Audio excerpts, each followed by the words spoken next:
special good night to each and every one of you. Let me just highlight the fact that we are live on Love 97 and Star 106.5 FM tonight.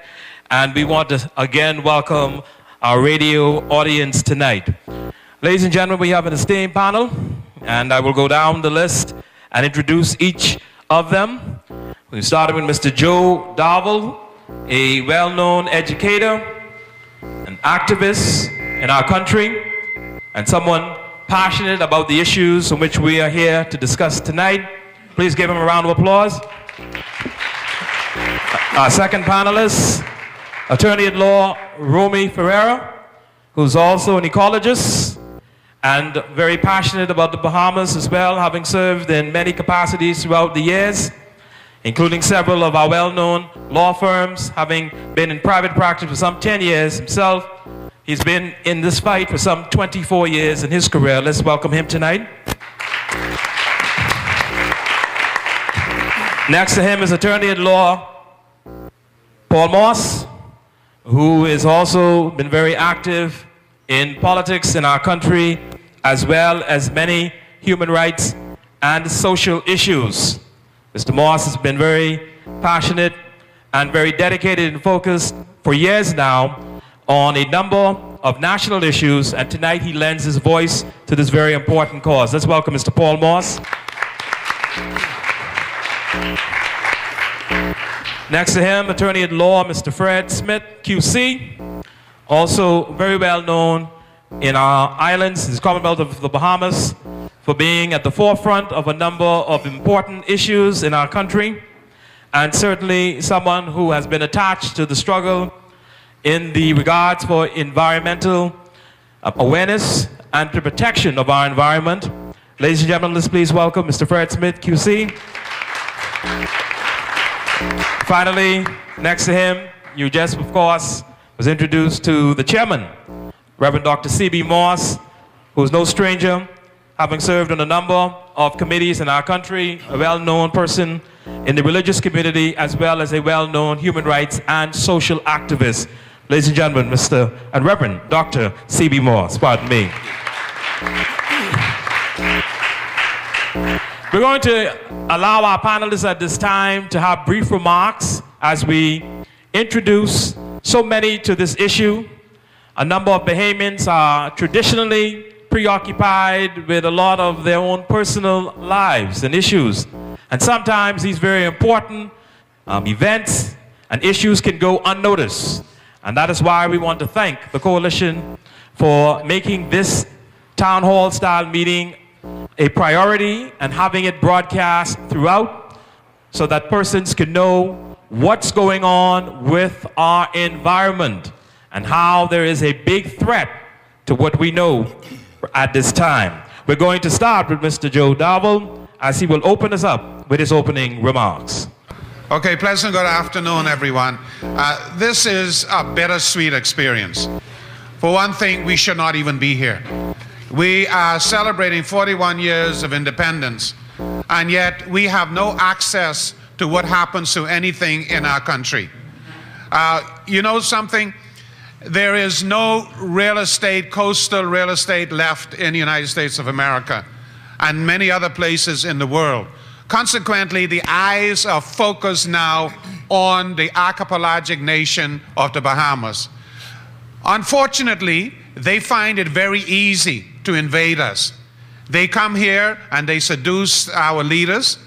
They use the ploy of providing jobs, but that is never their objective. Their objective is simply that they can use these islands, which seem to be for sale. I hate to say it, but it seems to be across the universe now, across the globe, that the Bahamas is once again a country for sale. And we as a nation, we as a people cannot allow it to happen. We talked tonight about sin. This is a sin. Sin in its original terminology means missing the step or missing the mark. And someone, Reverend C.B. Moss, I think, said that the government is making a mistake. The government at the present time is sinning. There is no other way you can put it other than they are sinning because they are giving away for nothing our heritage patrimony. We cannot ever allow that to happen. This is a moral and sacred battle mission that we are fighting. This is no little thing whatsoever. We do not want a physical or violent revolution in this country, but we need a revolution in terms of minds of people recognizing their heritage, their allegiance to what God has given us. God has given us the most beautiful country on the earth. There's no disputing that. From outer space, when the astronauts cycle the globe, then they look down on the globe and they examine every crook and cranny, every lake, every coral reef or whatever they could see from that vantage point. They made a decision. They said that the Bahamas was the most beautiful country in the world, and they called it the gem of Mother Earth. My beloved brothers and sisters, we have a responsibility. The breast, the womb, and the belly of Mother Earth belongs to us in this archipelagic nation. Whether it's the sea, whether it's the coral reef, whether it's the sand, whether it's the air, whether it's the underground, deep ocean, mangroves, bays, etc., it belongs to us, the Bahamian people. We are glad to share it with anyone who comes here and respects what we have. We do not need invaders in this country.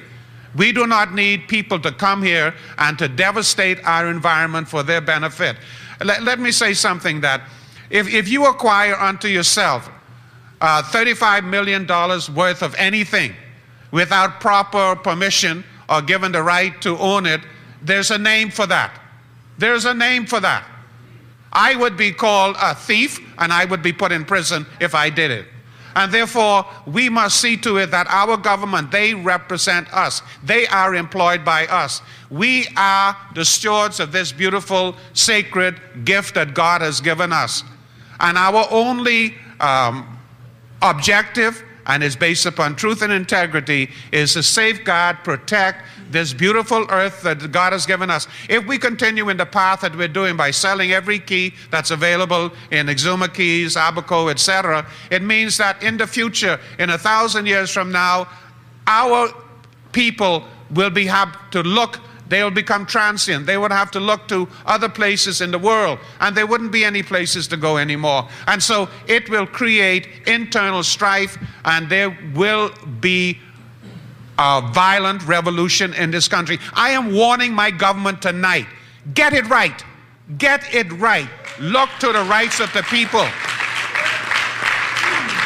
Stop fooling around. Stop pussyfooting in colleagues with other people that are destroying our environment. This belongs to us now and to future generations. I have a lot more I can say, but I just want to say that we are environmental pioneers.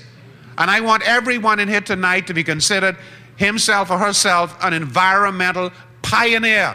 It means that, and those out there who are listening on the radio, you better get on board, because you're going to find yourself maybe going back to Haiti looking for someplace to find, because there'll be nothing left. As I said to governments, whether they're, and I'm not accusing, I'm accusing both, PLP and FNM, whoever been in power, you better get it right. Because I've been saying to them a long time ago, Bahamians are feeling dispossessed. And I said to them, every single Bahamian in this country, there's enough crown land that's under the stewardship of the Prime Minister, enough crown land for every single Bahamian coming out of high school before that to own 1 acre of land. If we don't own, if we do not have a possession within this land, then our young people will destroy it. So come on, get it right. I'm putting the warning out of there. You know, I am Joseph, and I have a vision. And that vision is that you better get it right. You better free our people.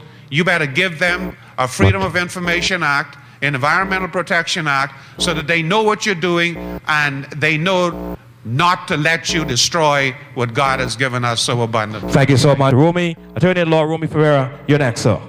Thank you very much. Good evening, ladies and gentlemen. It is indeed an honor and a privilege to be here with you. I also want to extend special greetings to those listening via radio.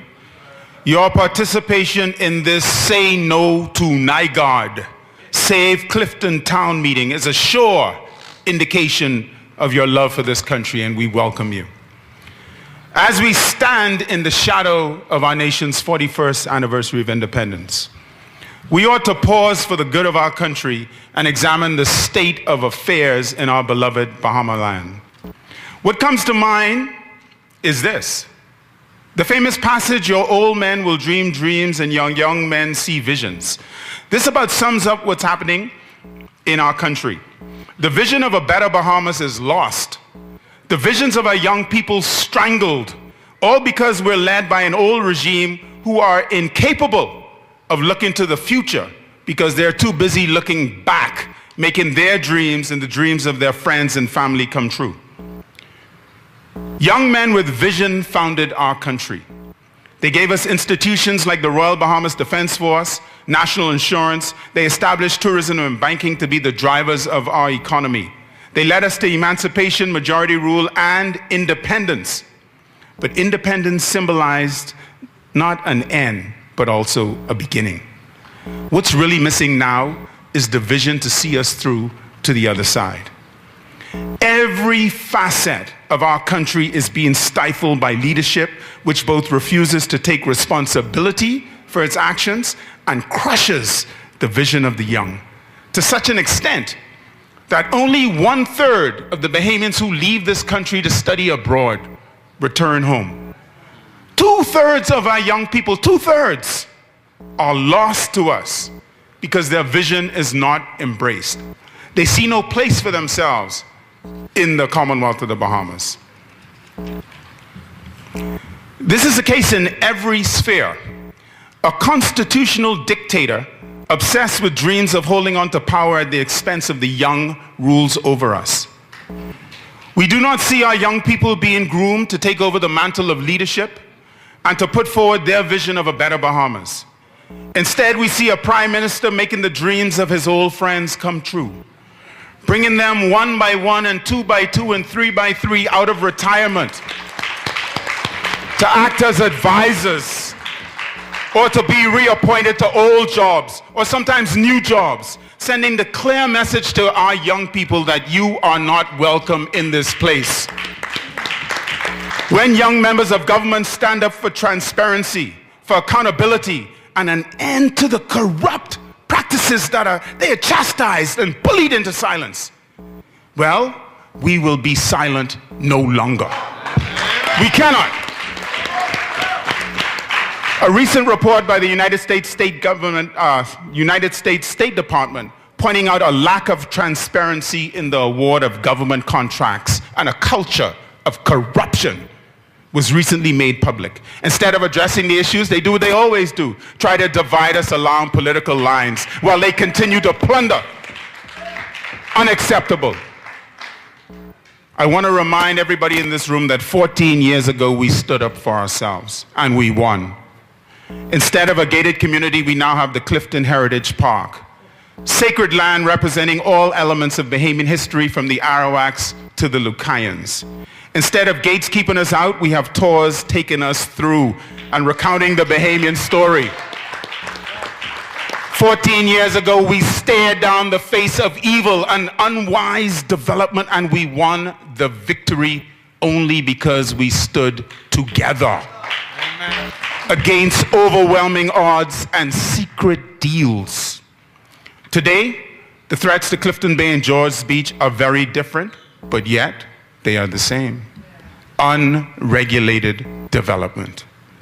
On Wednesday, the 18th of June, 2014, a government notice was published in the Nassau Guardian, inviting interested persons and organizations to review information at the Department of Physical Planning, located in the Ministry of Works JFK Drive, in relation to an application made by Mr. Peter Nygaard for a lease of Crown land.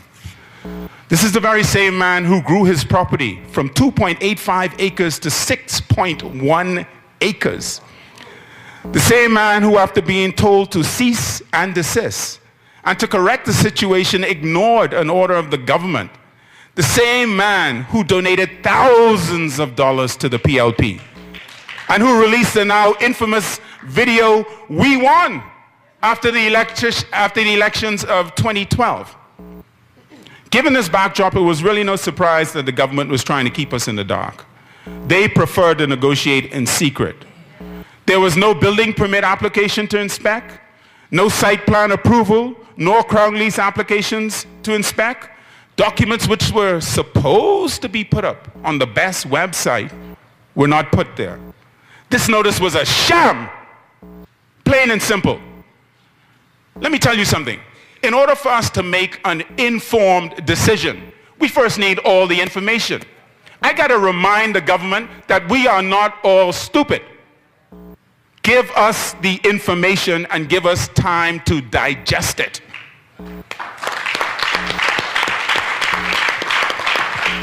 I have to tell all of you to beware, because they are wolves in sheep's clothing, my friend.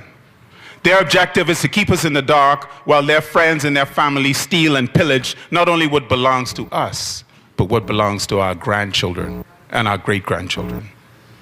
In Guanaqui, you gave away the land on the beach for $1 an acre. That land now sells for $5 million an acre. Less than an acre. Regrettably, I can't afford any of it. In Blackbeard's Key, you rushed to approve for your friends a development which would result in animal cruelty. In Bimini, to please your new friends, you approved a project which by the developer's own studies, they say is unsustainable. You allowed dredging to go on without the proper permits. Come on, man. You have your son, you have the son of your advisor working directly with the developers, and you don't see this as a conflict of interest. Come on, man. You sold Phil for a 70-acre man-made island at 50 cents a cubic yard. Come on, man. The Bahamas is a very different place now than what you may have cut your teeth on. The hopes and the aspirations of the people have changed. It is indeed a new day, and it's time to send a clear message. No longer are we prepared to sit back and watch you and your friends destroy our country. We want all, as in all, every single one of those structures removed from Nygaard Point and the original coastline restored. Give nature a chance to heal itself, and it will. We don't want you to sacrifice Jaws Beach for your people and for your friends.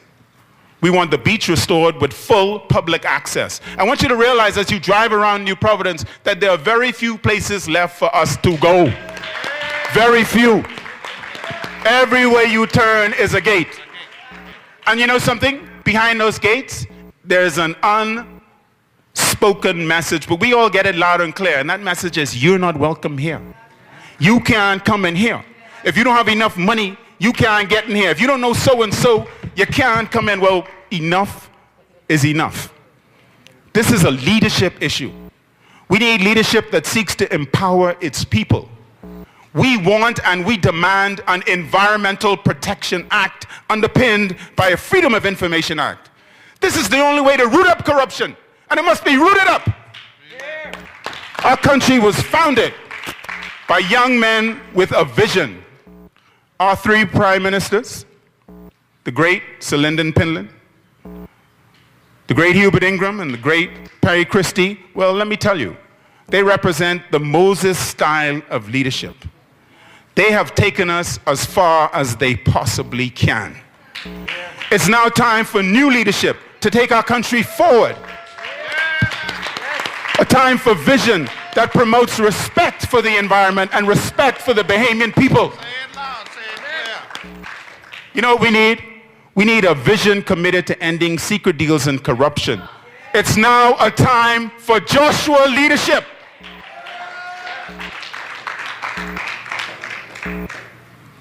The silent revolution would have been a waste if we replaced the Bay Street Boys with the Sunshine Boys. We can't have one set of rules for parliamentarians and another for over the hill. We can't have planning laws enforced against those who are unable to make large campaign contributions to political parties, while those who can do as they please. We are the heirs of the young men who founded this nation. The hopes of our parents who built it are vested on our shoulders. We have in our hands the power to abolish unregulated development and send a message so that every developer knows that we are not, and I repeat, not a nation for sale.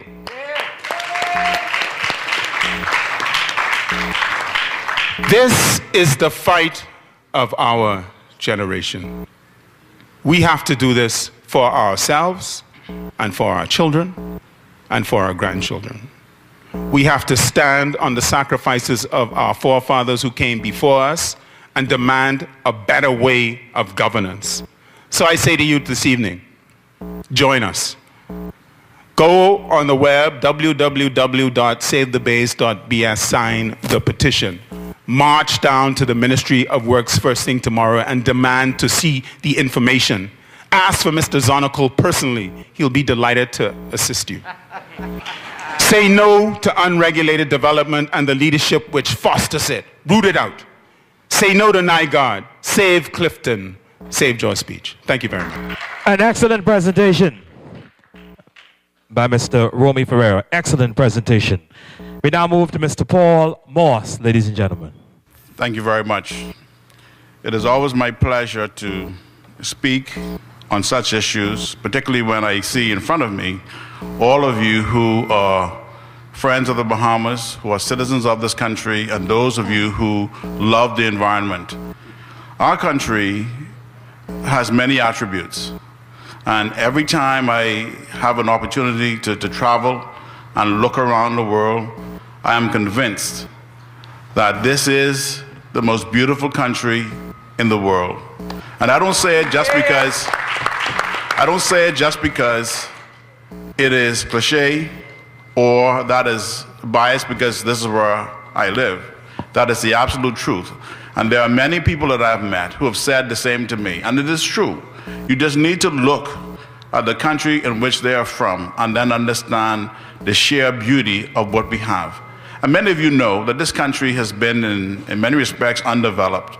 And you can go to many islands of this country and find it just as how it was 30 years ago. And even though we have been negligent in the development of our country, in many respects, it is a good thing. Because now we have an opportunity to plan it, to get it right. And I say that the way to plan is to pass laws. And not just pass laws, but to uphold the law. And anytime you have a country where when foreign investors come to a country, they have to meet with the executive, it is open season for corruption. There's no need for it.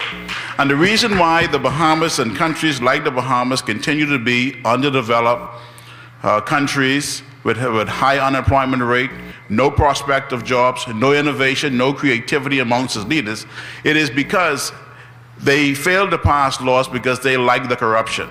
In other words, the investor must come and see them. There's no need for it. Many of us who have had opportunities to open companies and corporations around the world would know that there's no need to meet with anybody. You simply look at the law. In fact, you look at the website even before you travel. You find out what it is. Laws must be followed. You pay your dues and you are in business. That's not the case in the Bahamas. And it's not the case because we love corruption. The reality is this, that because our leaders, and I speak our leaders, and I mean even historically, we can go back as far from the very beginning of this nation 41 years ago, do not understand the nature of this country. We don't understand the nature of our identity. That is why we allow so many things to go on. And when you find that the only thing that comes off of our leaders' lips when they meet with an investor is, how many jobs are you going to create? It tells you that you are doomed to fail and you're doomed from the start. We have to move away from it. And the way to move away from it is to really understand the country, understand the limitations of the country, and really plan it out, map it out properly. There's no way that we ought to be able to have unsustainable development like I saw down at Clifton, damaging the coastline and causing systemic problems, not just for that particular point, for all around the coastline. We got to stop it. And so when people talk about This is about NIGAD. For me, it's not about him. It's never about him. It is about our leaders doing the right thing and making sure that they adhere to the law, make sure that everything is done in a proper fashion, and ensure that the legacies are left for generations to come. And so tonight, I'm very pleased to be here. I'm pleased to see all of you, and I'm pleased that you would tell your MP, under no uncertain terms, that he ought to ensure that the law is followed, that we preserve our environment, and we actually get that place, what was formerly known as Sims Point, to be restored to its original state by allowing nature to have its own way. Ladies and gentlemen, Mr. Paul Morse. We now turn our attention to our next panelist, Mr. Fred Smith, QC. Thank you very much. Ladies and gentlemen, thank you so much for being out tonight. Seeing so many faces here tonight, especially so many young ones, shows that people care about their environment. The environment belongs to all of us. And if we allow investors to just come and take away our environment, take away our birthright, and invade, as Joe Darville said, and not invest, soon enough there will be no Bahamas left for Bahamians. Now, we heard A.D. Hanna, we heard Sir Lyndon Pindling, we've heard Loftus Roker, we've heard a lot of the former great parliamentarians speak about the Bahamas being for Bahamians. And that is what we are forgetting today.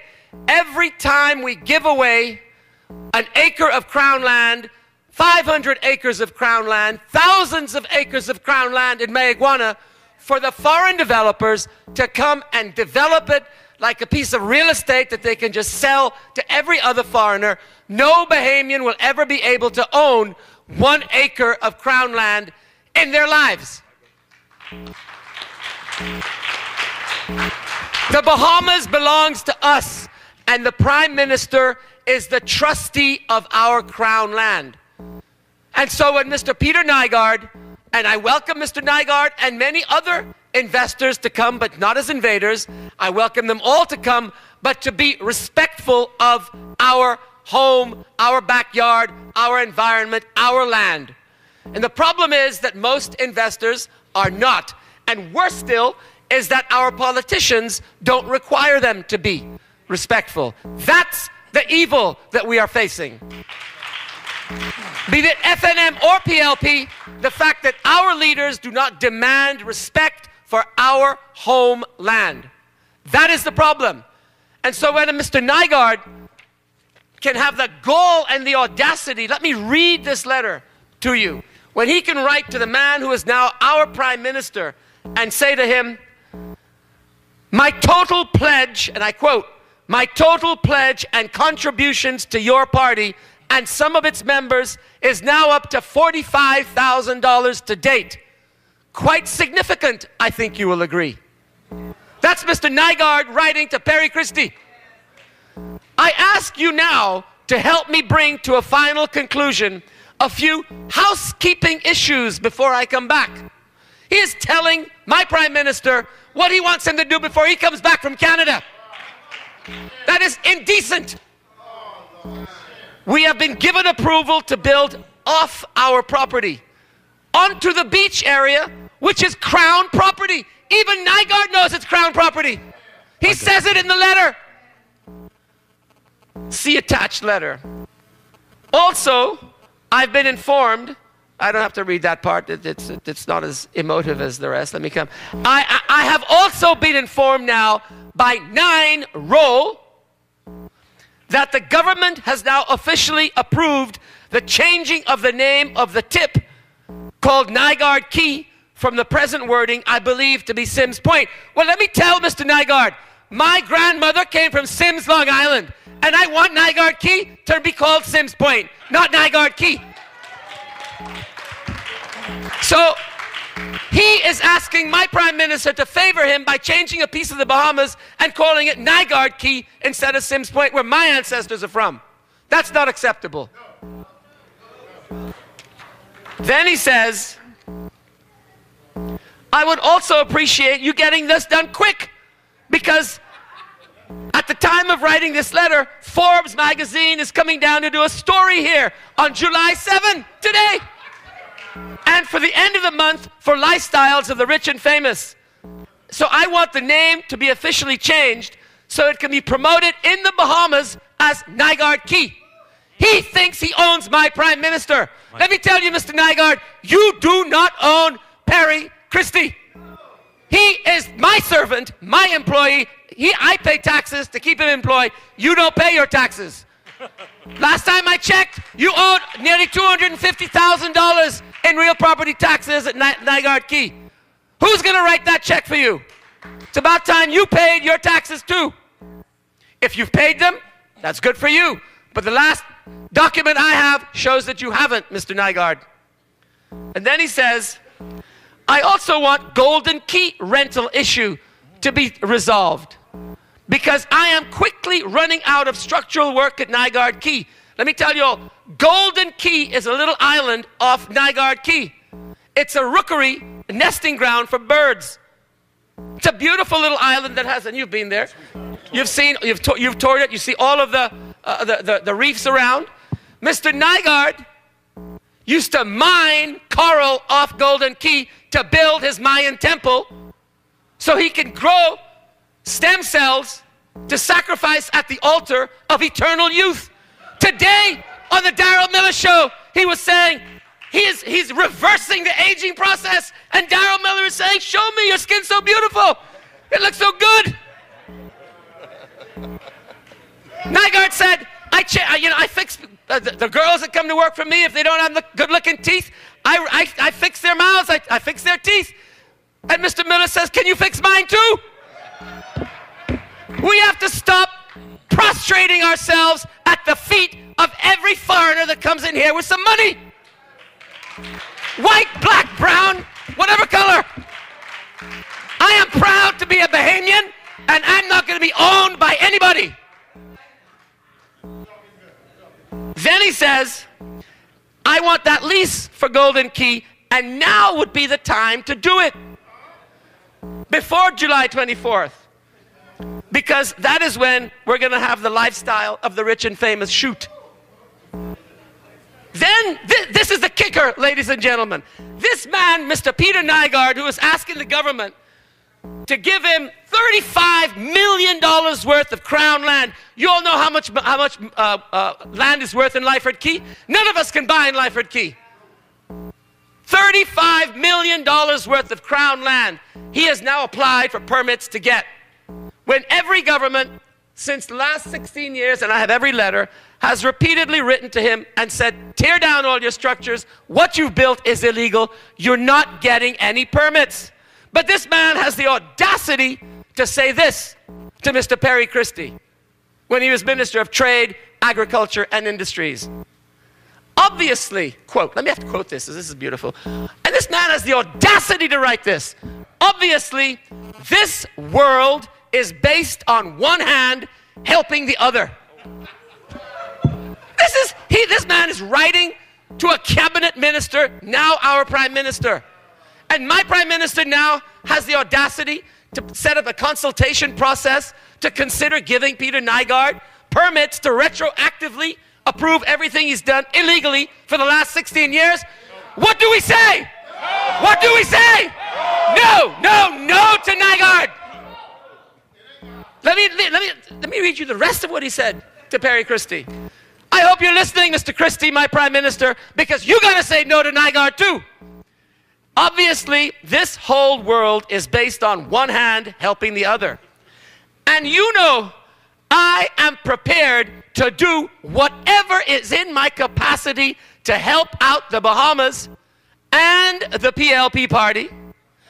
And, here it is, and of course, yourself in any way that I can.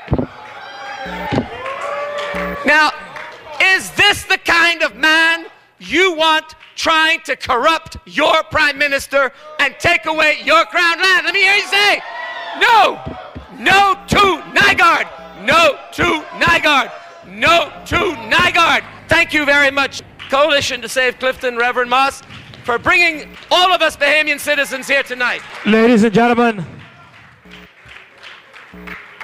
You can receive a copy of that sermon by Reverend Fred Smith immediately following. It was passionate. That was my point. I'm telling you, man, I love it. I love it. I know, but you were good. I'm telling you, you got me ready to march, man. You're ready to go. All right. It's serious. It is serious. And tonight is all about exposing the wrongs that are going on in our country.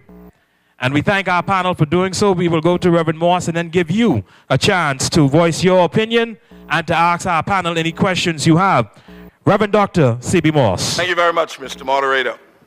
As I look around this packed room, there are so many giants in this room representing organizations.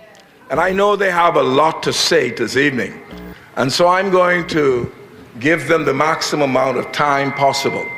I should just like to set the stage from the coalition's perspective. As many of you are aware, 15 years ago, it was proposed to construct a gated community at Clifton Point.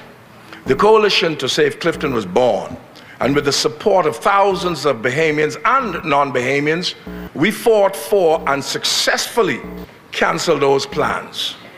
We invited the government to establish a land and sea park inclusive of Clifton Bay. The government in 2004 established the land park with a promise to include the sea park later. Well, we heard little from them until last year when it was revealed that the whole area was under great destruction as a result of pollutants in the water, but also unregulated coastal development at Sims Point. We approached the government with a request for a meeting. The government has not even acknowledged our letter.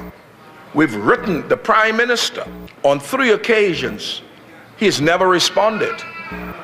We reminded the Prime Minister that in 2002, the Coalition to Save Clifton and the support of the Bahamian people were responsible for him winning that election. We're not saying that, he said it. On several occasions, he attributed his success in 2002 to the fight for Clifton.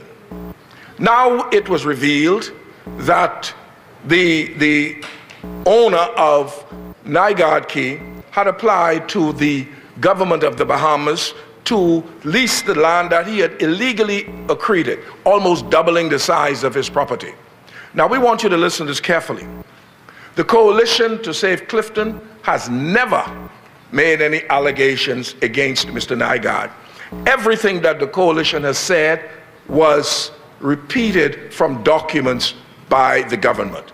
Listen to this. This nation may not realize this, but the FNM government said that the work at Nygaard Key was destroying the area.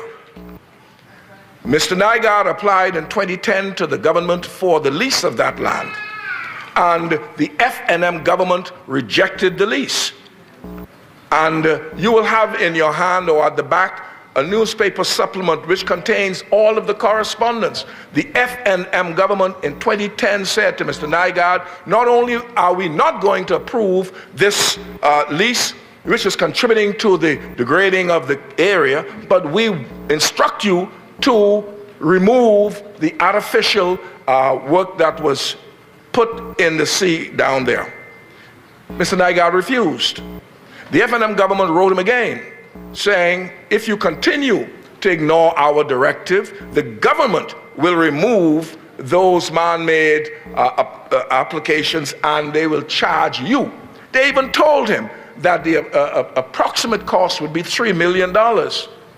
At that time, we were headed into the 2012 election. And by Mr. Nygaard's own admission, he contributed heavily to the PLP with the understanding, agreement, promise, expectation, hope that they would now approve this application. After the PLP won in 2012, Mr. Nygaard submitted the same application to lease the same land to the PLP. Now listen to this. The PLP government, in documents, agreed with the FNM government that the work at Naigad Key was destroying the area.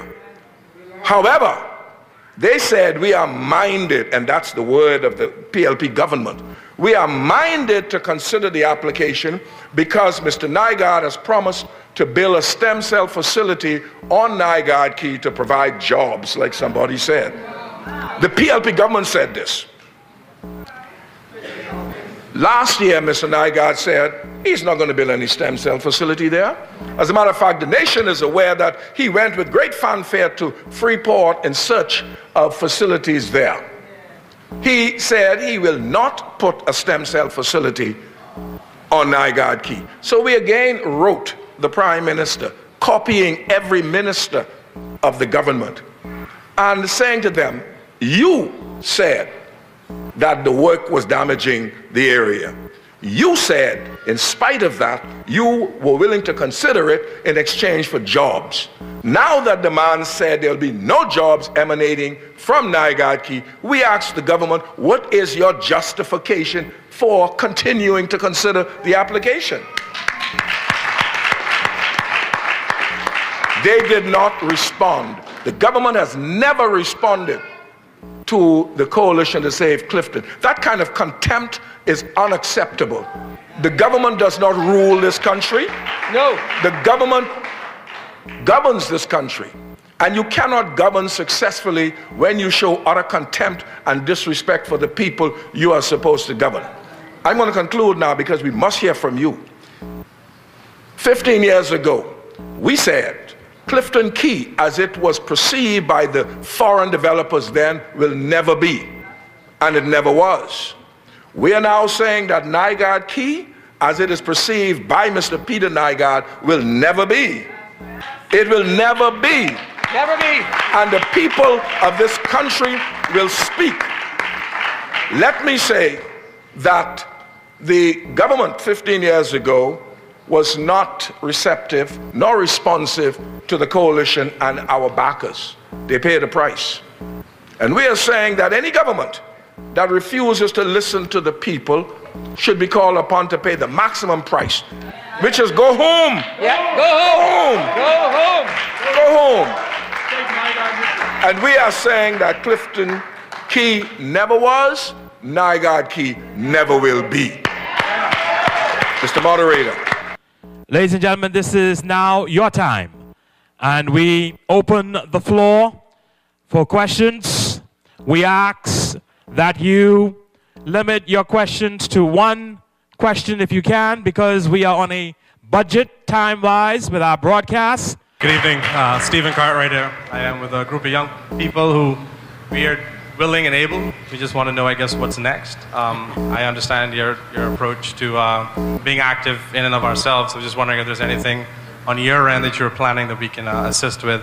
And then also, I'm wondering why the government would want to permit stem cell research to go on at Naigad Key after the video was circulated so widely of two individuals that had to leave and flee undercover. My name is Tyrone Rock Morris. I am associated with the Commonwealth of the Bahamas Trade Union Congress. I just thank you wonderful folks for bringing this situation to the forefront for the Bahamian people. I just thank you from the bottom of my heart. It's a good start, but we can't finish. Tonight, I've heard nothing but corruption, corruption, and more corruption. It is disgraceful what I'm hearing as a Bahamian. We must stand up for our country. Many, many, many more is being lost here in the Bahamas. In fact, I was just recently informed that Atlantis, by the Commissioner of Police, that the Atlantis beach, Cabbage Beach, is private. I don't know how long it's been private. The Commissioner of Police has instructed his officers to arrest persons who Atlantis don't want on Cabbage Beach. In fact, this young lady and I just spent 2 nights in prison because her sin was not to leave her job, which she has a Bahamian license to work Cabbage Beach. And she was forced to leave. When she did not leave, she was arrested, and she just spent 2 nights in Central Police Station because she refused to leave her job that the Commissioner of Police has stated is now the private property of Atlantis. We got to stop this madness. Thank you very much.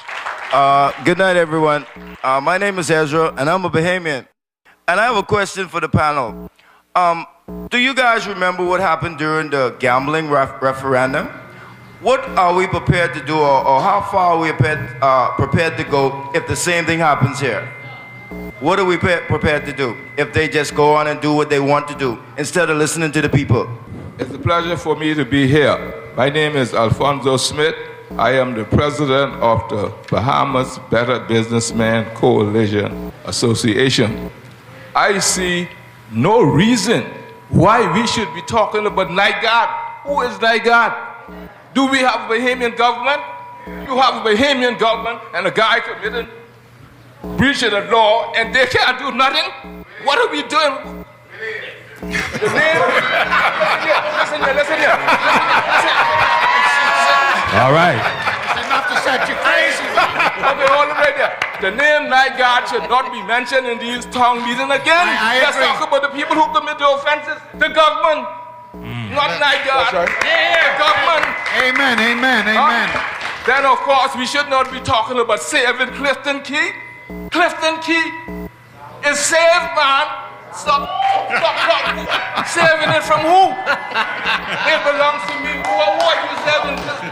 Look, stop giving the government credit for all these things that they're doing wrong. Huh? Okay, here it is. We're talking about corruption. The only way you're going to get rid of corruption in the Bahamas is to install the office of ombudsman. True. That has to be installed. All the previous government had mentioned about the Ombudsman Act. None of them put it in place. Ingram had 15 years to do it. He ain't put it in place. Christie had 7 years to do it. He ain't put it in place. We could not stop corruption until we get the Ombudsman Act in place. Let's start talking about that. Let's start talking about the Freedom of Information Act. Those two pieces of legislation. Thank you. Thank you. Thank you. Let me tell you something. We waste too much time. We waste too much time in the Bahamas talking about things that doesn't matter. Mr. Christie went down to the Caribbean conference a couple of months ago in the Cayman Island. He made a pledge to make the Caribbean a corruption-free zone. How you could do that, man? And for 7 years in the Bahamas, you did nothing about corruption. You know? This country that we love so much is under threat. Our leaders have been very much influenced. And tonight it is important. Names are important. I don't mind saying Peter Nygaard. I think it's important for him to know that people do not appreciate what he's doing. Our next question or comment. I'm not here to be political, but rather kingdom-minded and in the best interest of the Bahamas. Without vision, we know people perish. And what we tolerate, we will not change, okay? We've tolerated foolishness for too long. The power is in the people. Yes. And I hear the passion of the panel. And I would say, in general, to the Bahamas, we cannot take business as usual. It's as simple as that. You know what I mean? We've put up with this madness and what the last government and this government is doing. Now, what are we prepared to do as a people? That's right. Moses' generation is dead. We are at a paradigm shift. It is Joshua and Caleb that took God's people into the promised land, okay? And looking back is death. I mean, we hear those kind of words. Looking back is Egypt. Looking back is what we don't need to do as a people. And so my question tonight is, especially to the learned lawyers on the panel, like Mr. Ferreira, Mr. Smith, Mr. Moss, what would you say within the context of the law can be done for the Bahamian people to override Perry Christie, the present government, of going ahead with approving NIGAD? Good evening, Bahamian people. My name is Romeo Bannister. To Mr. Fred Smith, you said something about concerning NIGAD and whoever others having private parties. Concerning the private parties, when are we going to have our private party? What date is it? It's July the 10th? July 10th. All right, July the 10th. July 10th, you're invited to your public party on your public beach. Okay, so therefore what I'm saying is that, you know, my friend was getting here, he's saying that we don't have no need to call NIGAD name. Nope. There's no need. Same point. All we need to do is just go down to the Bahamas printing service on Old Trail Road, and we probably print off like about 500,000, half a million, 250,000 shirts in white, and we just take them and put them on for July the 10th, and we go on the beach, and we let him know we ain't into that. Yeah. Okay, he gotta go. Him and his private parties, these little funny parties, you know, so we been told, they got to go. We ain't into that. I, for one, to tell you the truth, well, due to respect of the airwaves, I'll keep it to myself, but he gotta go. Thank you. We must save the Bahamian from the foreign migrant entities who continue to smuggle through our borders and to dictate to the Bahamian society, especially the conditions of the way we should move forward. This month of July is a very important month for everybody who's a Bahamian. This is our independent month. Absolutely. And I sat here and I heard a letter that was documented by Mr. Nagard and his so-called going someplace in Canada. Keep going, sir. Or New York, right? And it seems like they have no regard for the Bahamian sovereignty. Because if you could date a letter July, and then they say you can have some activities happening within this Commonwealth of Bahamas in the month of July, shows no respect for our sovereign right as a people. That's the comment I have. So based on that, Save the Coalition should go full out to get Mr. Nagard out. My question to the panel, what are you all going to do with all the information that you all have documented to bring those people who have done a great injustice within the government system to justice, that they could be jailed and be made an example of, so that the rest who may come after Mr. Nagard should know that they can't do this. The Bahamas is not for sale. Hundreds have come together and today sued the government, sued the Prime Minister, sued the Director of Physical Planning, Mr. Major, sued the Deputy Prime Minister, and sued the Building Control Officer and the Town Planning Committee. All of these government agencies were today sued by hundreds, there's a list of them, of residents in the Clifton Bay area, hundreds of them, and also by Save the Bays. And we have filed a case against the government to stop this hypocritical consultation process that doesn't give you an opportunity to take away a copy of this document. How can you read and digest this? April 2013 report. Nobody can hardly read it. You can't, because it's very badly copied. This is the document they want you to digest at the ministry. Not take a copy of it away, and try to make your objections within a 21-day period, 6 days of which, as Reverend Moss says, are weekend days. This is a dishonest and a fraudulent consultation process. I'm very happy that my Prime Minister and my Deputy Prime Minister decided to have a consultation process for the first time in Bahamian history. They didn't have one in Guanaquil when they gave hundreds of acres of crown land away for $1. They didn't have it in Bimini when they gave how many? Hundreds of thousands, 875,000 cubic yards of dredge for 55 cents a cubic yard. They didn't have a public consultation. They didn't have a public consultation in Blackbeards when they gave it away to that the Dutch fellow from Curacao to pen all the dolphins in inhuman conditions. And so we, in Save the Bays, And all of these residents in Clifton Bay have today sued the government in order to stop this hypocritical consultation process and say to the government, you must do this properly. You are our employees, and you must do this consultation process properly. Give us a proper and decent opportunity to participate. Give us the papers, give us the information, give us copies of the building permits so that we can know what it is. Mr. Nygaard, I'm sorry to say his name, Mr. Smith. Mr. Nygaard, we know what you're going to be doing that thing down there. And you cannot put up a stem cell facility in a residential neighborhood. No. You can't do a business in a residential neighborhood. No. I want to know what my politicians in government are thinking. Or are they simply not thinking? And just simply laughing up in Mr. Nygaard's face and having parties at Nygaard Key. Moderator, I want to add something to that. This is a sham. You know what this is? This is actually arrogance of the highest order. Your government is taking you for a fool. Actually, they're taking all of us for a fool. They put up a notice and they don't give you the information. They don't give you sufficient time.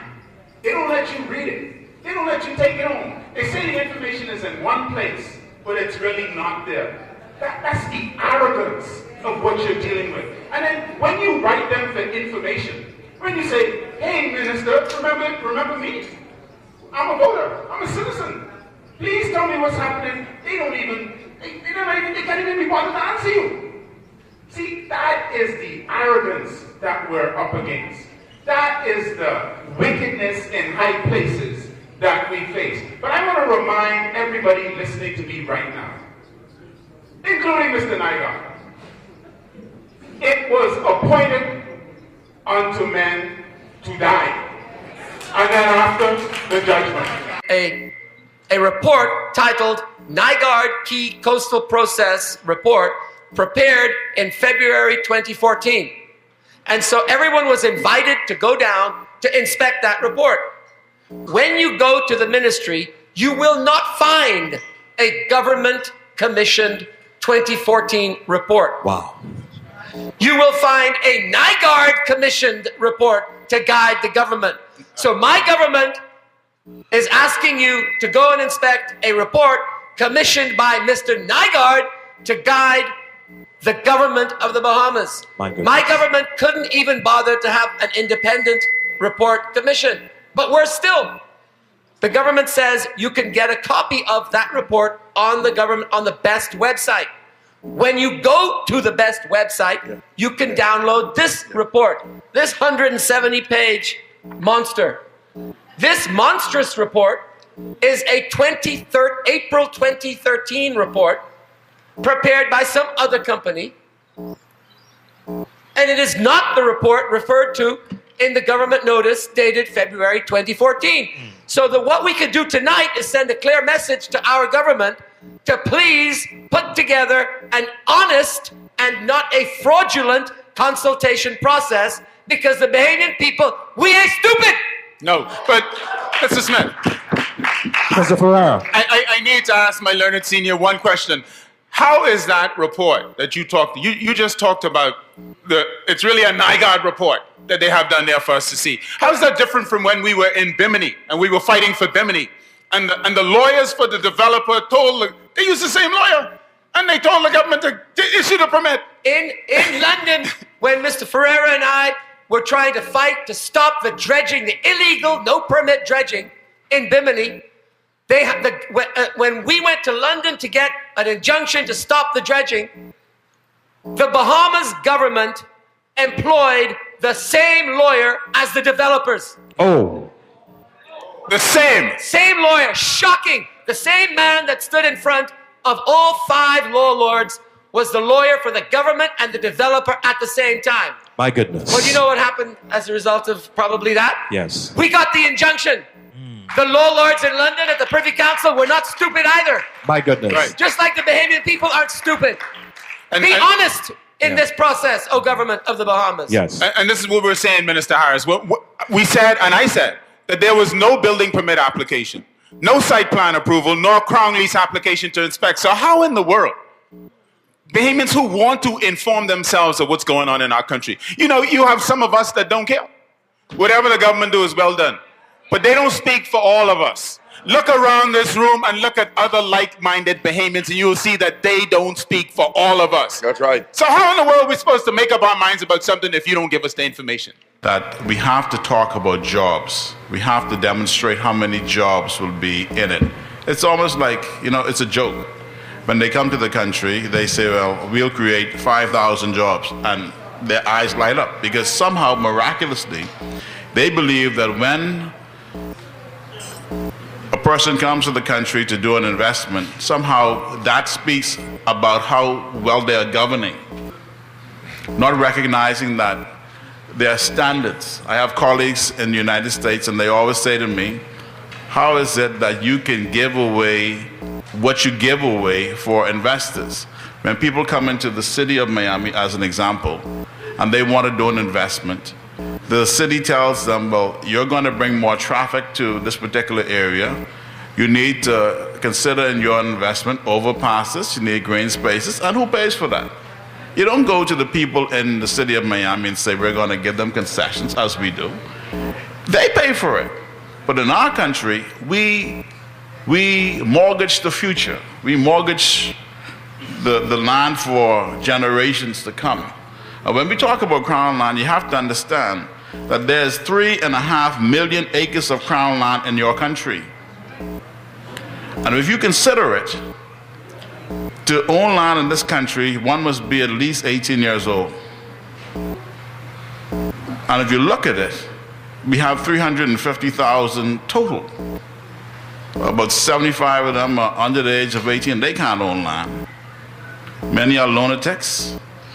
Many are in prison. So it leaves a smaller number. And yet still, even though people have made applications for years, they have not even gotten the courtesy of a response to acknowledge receipt of their letter.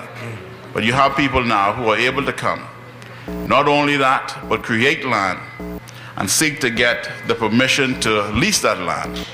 Not just by writing a letter, but have every single executive, it would seem, in his corner to get it. So it's really a lack of creativity and incompetence. We're not just encouraging a spirit of lawlessness, we're feeding it, and we're fostering it, and we're incubating it, and we're nurturing it, and we're encouraging it, and we're fertilizing it, and we do nothing to stop it. And so, it is what Mr. Smith said all along, and I'm a Smith too. And I'll tell you one thing, it's what you've been saying all along. We need leadership with the vision to enforce our laws, not just against poor black people over the hill, but against white foreign invaders that come to take what we have as well. The preamble to our Constitution is very clear. Christian values and an abiding respect for the rule of law. Absolutely. That means that the law applies to everybody. You can't just go in the ghetto and kick down somebody's house, slap up the women and lock everybody up. And then on the other hand, you just ignore these very egregious examples of malfeasance. We call on the Prime Minister to apply, this government actually, to apply the law equally to all. Who the cap fit? Let them wear it. All of the papers are not available at the Ministry of Works for any Bahamian to go down and see what it is he has specifically applied for. I went down to the ministry, as did Reverend Moss and others have been down. I asked for a copy of the building permit. I was told by Mr. Zonical he couldn't find it. I said, don't you have the building permits in some kind of order? Yes. I said, well, this is an advertisement by a very controversial application. Can I see the building permit application? I'll see if I can find it for you. I spent a few hours at the ministry and I had to leave without seeing a copy of the permit application. I asked to see a copy of the Crown land application to lease the seabed. The truth of the matter is, I've never seen the kind of despicable behavior as being demonstrated by Mr. Nygaard. Here is a foreigner who comes to our country and he wishes to do business with us. He should submit his application and then remain quiet and allow the government and the people of the Bahamas to make a determination. But he has more say than anybody else in this country. Once the government, guided by the people, would have made the decision, then that would be communicated to him. But he's all over, popping up all over, trying to dominate, intimidate, and dictate to the Bahamian people. Well, we must let the government know that we are not even listening to him, because he is an irrelevancy. We are talking to our government, and we are saying that our government should not and cannot trade with Mr. Nygaard or anybody else with what does not belong to them. That's what we want the government to understand. And we need you to tell your representative that. And when you are called upon to publicly demonstrate that that's your position, we need you to show up. We're all here as a common people with the same thing in mind. We want justice to be done. But we realize that year after year, we keep coming back to these same town halls trying to get rid of Nygaard number 1 or Nygaard number 2 or Nygaard number 3. We keep kicking the can down the road. And we are fed up, right? Because we don't want short-term fixes. Yes. We want long-term solid solutions. My question to you, and I think every Bahamian, every concerned Bahamian would want to know, is when are we going to really start to sit down and put aside our partisan difference, our special interests, come together as a people, and come up with common sense, long-term solutions to these problems? We can get rid of Nygaard today or tomorrow, but a year from now, another one is going to pop up. 5 years from now, another one. Can we come up with real solutions to these issues? Thank you. I was completely, utterly, as a young man, my world was shattered, because here I am, I see the mess that is going on in my country.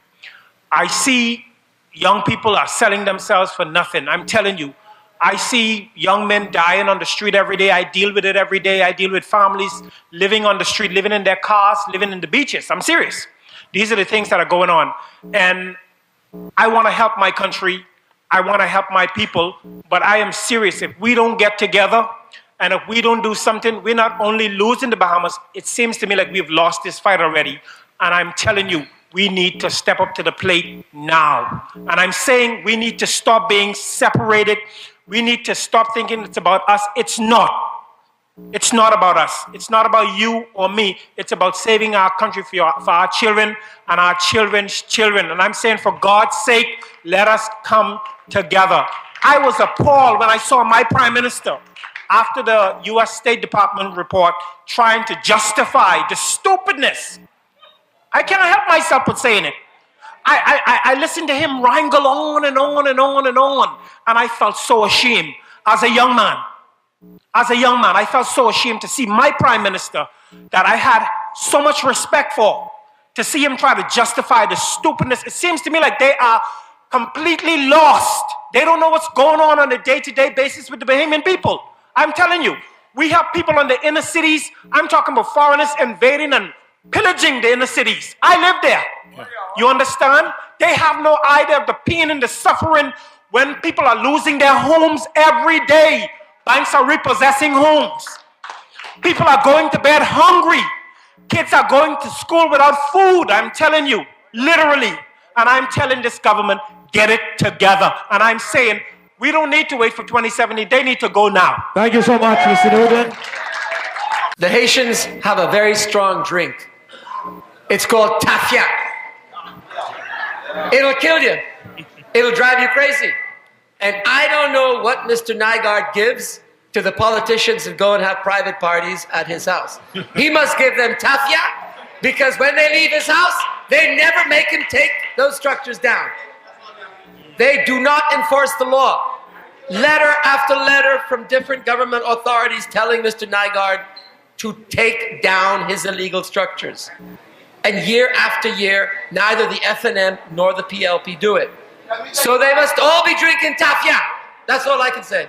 Hi, good night. I am here to represent my younger generation, and I am very concerned that if we just give away our Bahamian land, what are there going to be left for me and everyone else in my generation? Because we're the future of this nation, and I believe that we should just try to take our land back and take control of our country again. We'll start with Mr. Joe Double. Closing comments, Mr. Double. My beloved audience, men and women, and my fellow Bahamians, this country is loved by us. It is a treasure. It has been bestowed upon us as special people to own it and to treasure it. We need what we're doing in areas of preservation. We need them as our wilderness, because we need to be able to go into them and feel relaxed. Right now, we're being hemmed in, closed in. We cannot find places where we can open up our spirits, be rejuvenated, get in commune with our higher self, with our divine self, with the Creator, and create the beauty of this country, which is there in great potential. And so we must stop whatever is afoot in this country to destroy, pillage, and to allow invaders to come in and to take it. And that's our motive here. I have no other motive in being a director of Save the Bays other than that. And I speak on the basis of integrity and truth. I'm almost 73 years old, and my time will come soon to cross over. But until that time comes, I will fight for the future generations to be able to enjoy this country. Well said. Well said, Mr. Double. When I was 13 years old, my uncle took me to Andros, and it had a profound effect on my life. Not because Mr. Smith hails from Andros, but more importantly, because I encountered a pod of dolphins, and it was then that I decided that I wanted to bring law and environment together. I went away on government scholarships. That's how I got my education. I studied ecology and I studied law. I've devoted my entire life to this. I'm not just sitting up here talking about things that I don't believe. I believe it. You know, I believe it in my core. We have to do better. I want to encourage all of you to value ourselves more. Nobody can do that for us. We have to value ourselves for ourselves. We have to appreciate our environment for ourselves. And I'm going to tell you this. We cannot let them divide us along color lines, yellow, red, green, black, white, brown. These issues are national issues. The colors of these issues are black, gold, and aquamarine. Stand strong. Justice and truth and goodness must prevail over corruption and evil. God is not dead. He's still in charge. Thank you so much, Mr. Ferrero. Mr. Paul Morse. I'm very encouraged tonight for your presence and what I've heard, and certainly what I believe you're saying in your own spirit. It is important for us not to simply come to an event like tonight, leave tonight, and then wait until the next announcement has been made.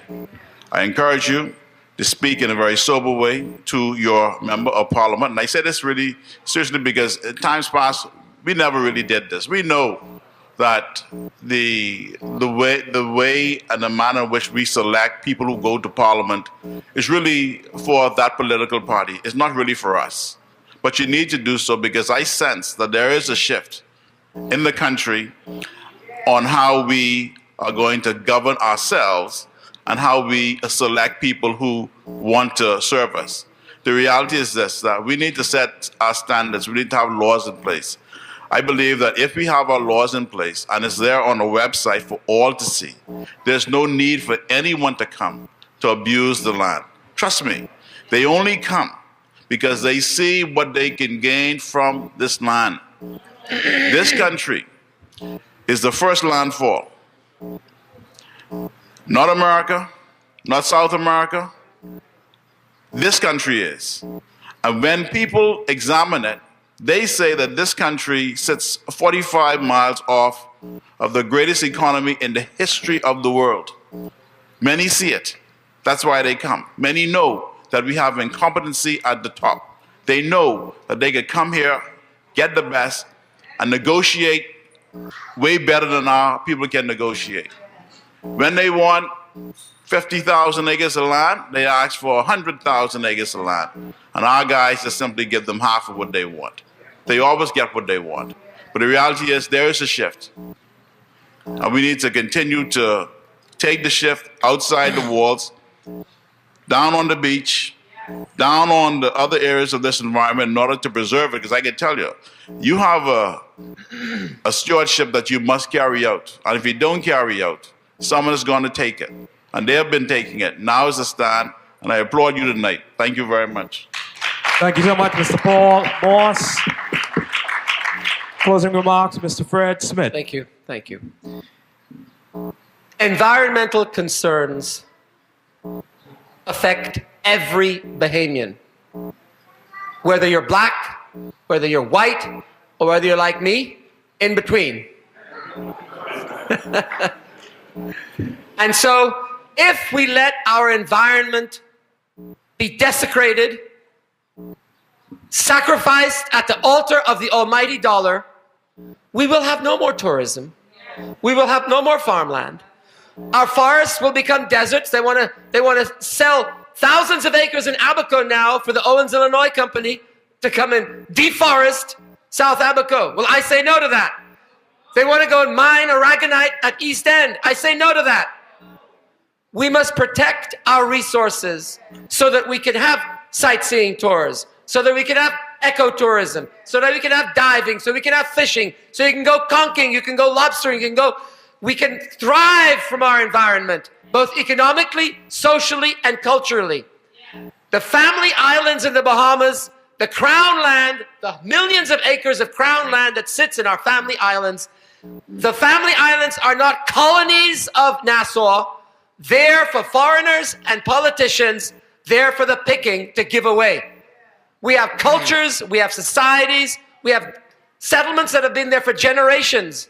They have to be respected. So when we talk about the environment, we're talking about cultural, social, physical, and marine. We're talking about those beautiful gems that exist in the family islands. Many of you who have not traveled in the family islands, it's very different from New Providence and Nassau. These places, the environment is important. The communities have a symbiosis, a relationship with the environment. And so I say we have to respect the locals in Guanaqui, in Bimini, in San Salvador, in Andros. Throughout the Bahamas, we must respect the family islands, which means respecting the environment for future generations of Bahamians. Thank you. Thank you, Mr. Fred Smith. Reverend Dr. C.B. Moss. Thank you very much. My final comment is to all of you in this room and those listening by way of radio. Do not succumb to the intimidating tactics used by the oppressors. Once you take a stance against them, they try to destroy you. They say all manner of wicked things against you. 15 years ago, when the coalition, on the 8th day of February, we organized the coalition upstairs in Agnes schoolroom on Blue Hill Road and Coburn Street. When we began to oppose the plans for the land, those of you who were around will recall, from the highest level in the government, it was an F&M government, the newspapers were filled with comments like, oh, C.B. Moss and the coalition are PLPs trying to bring down the F&M government. You remember that? You remember that? They said everything about us. Now that we are fighting for the Sea Park, they're saying C.B. Moss and the coalition are F&Ms. And they're trying to bring down the PLP government. You see how stupid they think we are? They divide it into politics. And they know that many of us, as soon as that begins to happen, we become intimidated and we run for cover. But we want to say to them, there's nothing that they can say about us now that they had not said 15 years ago. And we are still standing. And we will continue to stand. Don't be intimidated. They can do you nothing. Because once they've lied on you, they cannot do anything else.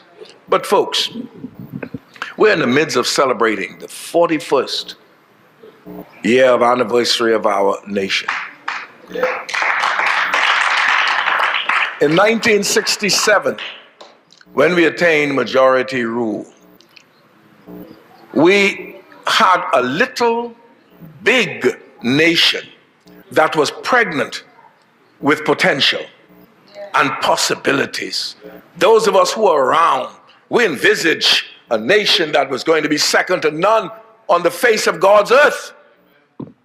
We attained our independence in 1973, and here, 41 years later, 41 short years later, that pregnancy is about to be aborted.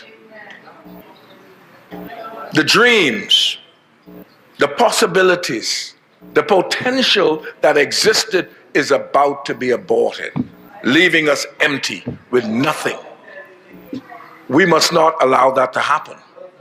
For the sake of our children and our grandchildren, we must not allow that to happen.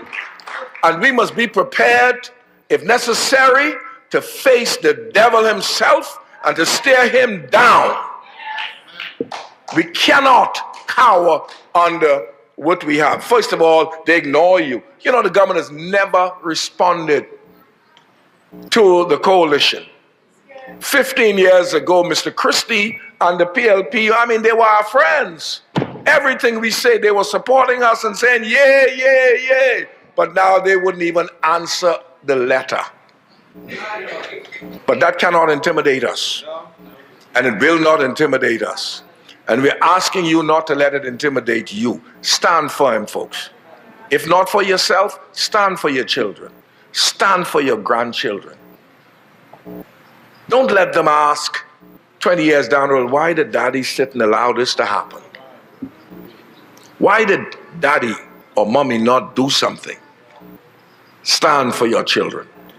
And we wish you all a very, very wonderful anniversary of independence. It's not as wonderful as it could or should be, but let's at least keep as an objective that next celebration of independence is going to be better, with or without those who are opposing us now. Thank you.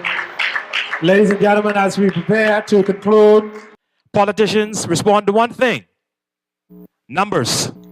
That's what gets them in and gets them out. The more of you that can call the show on the radio, the more of you that can pressure them, you will be surprised how quickly they will respond. Will you let them take your things? Will you let them take your things? Call the Prime Minister's house. His number should be in the book.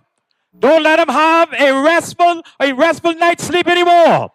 If you call him all night tonight, this thing will be stopped tomorrow. You don't think I'm joking? Call him tonight.